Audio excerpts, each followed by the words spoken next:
Gusto mo bang malaman kung paano ka yayaman?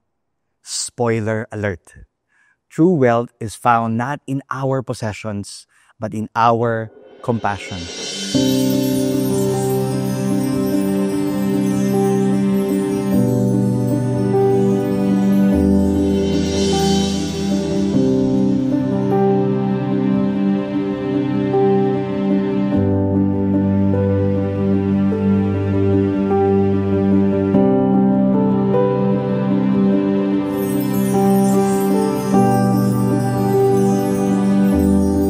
Today's Gospel from the Evangelist Luke, Jesus gives the parable of the rich man and Lazarus.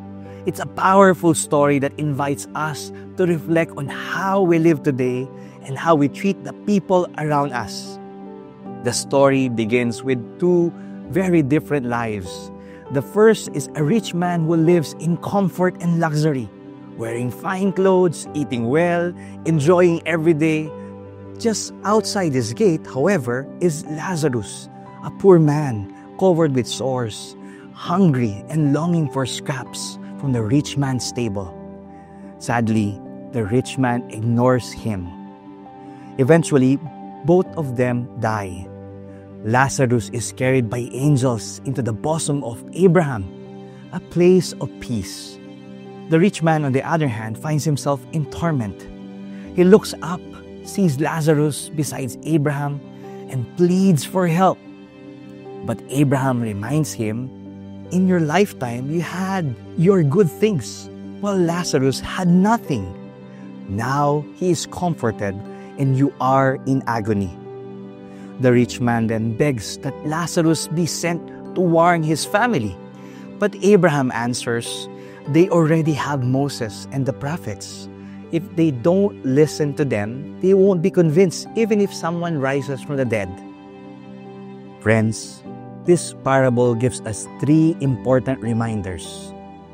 First, mamamatay ka din. Mamamatay din ako. Mamamatay din tayo. Life is short, but eternity is real. The choices we make today, the way we live, the way we love, the way we treat people, echo forever. Wealth and success are not bad, but if they blind us to compassion, then they keep us far from God. In the end, it's not about what we had, but how much love we shared. Second, huwag magbulag-bulagan sa kahirapan ng iba. The challenge is to open our eyes to the Lazarus right outside our gates.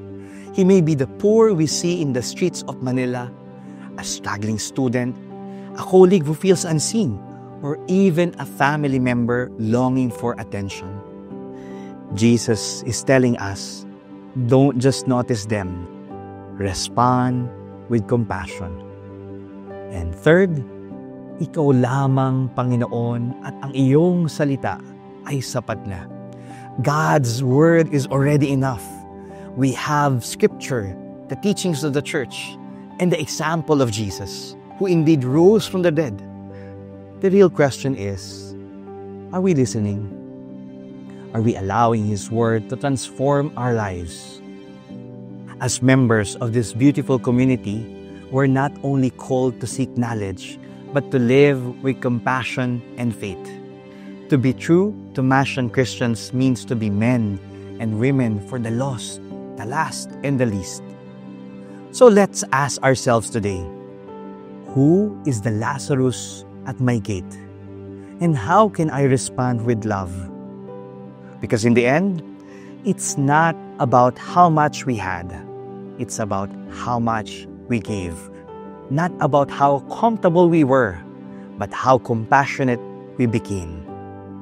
May this gospel inspire us to live with eyes wide open, hearts ready to give, and lives anchored in eternity. Let us pray.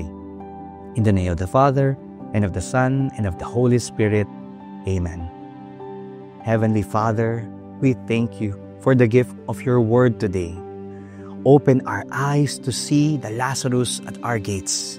Open our hearts to respond with compassion, and open our hands to share the blessings we have received. Teach us, Lord, to live not just for ourselves, but for others, especially the poor, the sick, and the forgotten. May our lives reflect your love so that when our earthly journey ends, we may be welcomed into your eternal embrace. This we ask through Christ our Lord. Amen. In the name of the Father, and of the Son, and of the Holy Spirit. Amen. True wealth is not found in our possessions, but in our compassion.